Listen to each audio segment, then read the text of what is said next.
God fucking damn it, Disney. One time.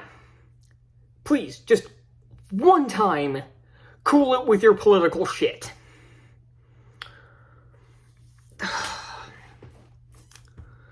So, before I get into what I really want to talk about, okay, yes, first of all, I'm using a background from that 2005 movie out of protest, because I know someone's going to bring it up. I did it on purpose. This wasn't a mistake.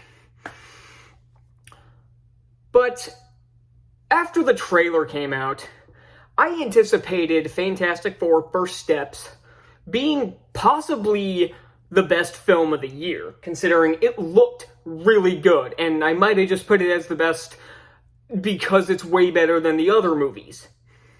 But now Disney's gone ahead and ruined it. Now, to be fair, and I'm really trying to be fair here, because I really want this movie to be good, because I'm sick of shitty Fantastic Four films, this could still be good.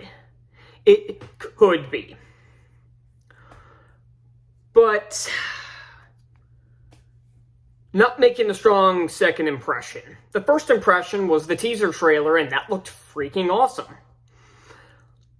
But now they've gone ahead and ruined it. Two of the main actors for the film, Vanessa Kirby and Joseph Quinn, have decided to pull a Rachel Zegler and run their mouths about the political propaganda this movie has. And let's get into that, shall we? First off, we had Vanessa, and these came about like a day apart. Although I think they were probably from the same interview, but I saw them a day apart, and I know I'm late on this, but yeah. So, Vanessa Kirby decided to come out and talk about how the movie challenges gender politics. Fucking lovely. And then, I'm just gonna run through it briefly, because I don't have like an article pulled up or anything, because it's not worth the effort. It's really not.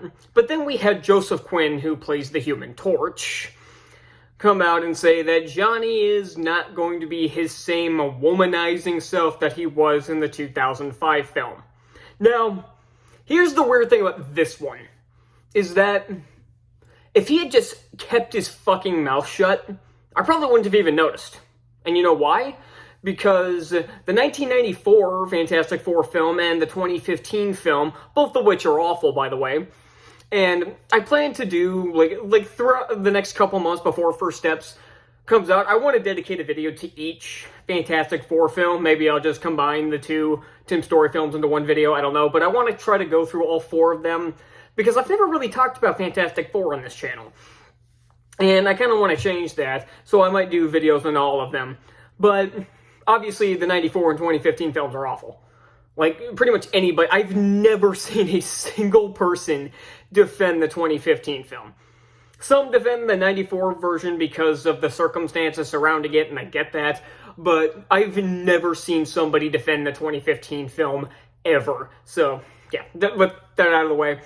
But again, had he kept his mouth shut about it and not tried to make it a big deal, like try to make it a selling point for the movie, I probably wouldn't have even noticed. Because again, the last one we had was the 2015 film, where Johnny Storm, he had his comedic moments, he had his energized moments, mainly during the first half of the movie, that actually isn't that bad, that actually feels like the characters for a little bit, where he was a bit more fun and jokey and everything, but overall, he becomes a lot more serious after he gets his powers, which makes sense because he's been being trained by the military for a year, and if you're in the military, even for a year, you're gonna be a little more hardened and less jokey, so it kind of makes sense, actually, in that film. But, so again, had he just not said anything, again, most people probably wouldn't have even noticed or even cared. But the problem is he's trying to make this a selling point for the film, and let me say this, had these two quotes in like an interview come out last year, or hell, even a few months ago, it would barely be story-worthy, because what fucking Disney movie hasn't done this in recent years, other than, again, some of the Marvel movies, like Deadpool and Wolverine, even Captain America cooled it with the political propaganda. There wasn't really anything in there, unless you want to talk about the movie being completely involved in politics as part of the story, but that's not what I mean. Like, the movie dealt with the president as one of the main characters, for God's sake, so it makes sense. But so had this interview come out last year, or even in like January, I barely would have fucking noticed. But these interviews came out roughly 3 weeks after Snow White's release. And we all know what happened with that film. Zegler kept running her mouth, and the movie absolutely bombed. I still don't think that movie has crossed the $200 million mark worldwide. And it probably won't. Especially since Minecraft just took over the box office the last couple weeks. And considering Thunderbolts comes out soon, which will make money. People are saying how it's going to be such a huge flop. I think it'll do okay. I don't think it'll do great. But it will still make money. I don't think there's anything else coming out in April that's that big, but still, we're coming up on the summer. So, and Snow White's probably going to get dumped from theaters pretty damn quickly. So, I don't know why these two fuckwads think that running their mouth about this identity politics bullshit before the movie, right after Snow White's release, not even a month after that movie came out and flopped. One of the biggest flops we have ever seen in cinema, period. That's how bad that was. So, and again, so yeah, I don't know what they're thinking with this, and this proves to me that Disney doesn't learn their lesson.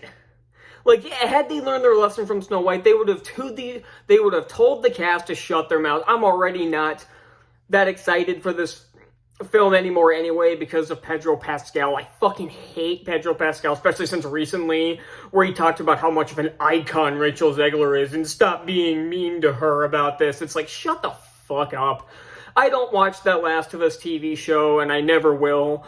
Even if it didn't have Pedro Pascal, I wouldn't be interested.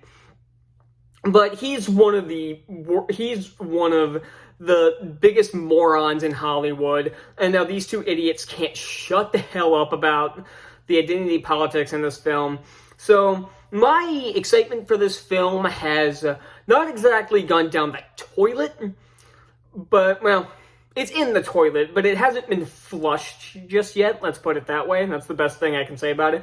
Because, again, I do want this movie to be good. And again, especially with the stuff about Human Torch, had he not said anything, I wouldn't have noticed. So that's what makes it even worse. So that's all I got. This movie might be fucked from what they just did. But I guess we'll have to wait until July to find out. So that's all I got, and I'll see you next time. Bye.